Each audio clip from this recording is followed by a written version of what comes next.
भंडारा जिल्ह्यातील साकोली तालुक्यातील बांपेवाडा येथे अतिशय धक्कादायक घटना समोर आली आहे।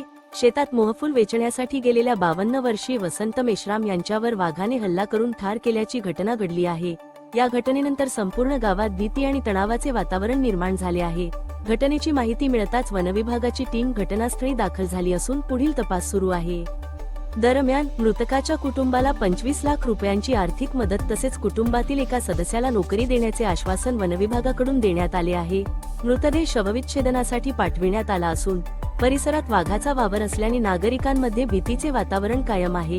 वनविभागाने नागरिकांना सतर्क राहण्याचे आवाहन केले आहे। थांबून जा तिकडे बाहेर राहू दे, बंद कर, राहू दे।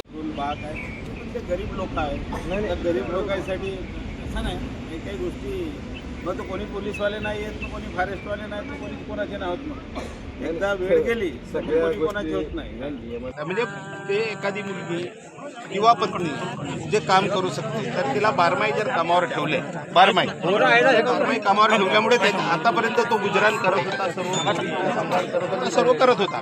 पण आता तो गेल्यामुळे त्यांच्या घरी सांभाळ करणारे 4 मुली आहेत, सांभाळ करणारे कोणी नाही। आणि म्हणून एखाद्या मुलीला किंवा कोणाला तरी जर कामावर घेतले ही आमची अट आहे। नाही तर मग आता तुम्ही जर नाही म्हणत असाल तर मग आता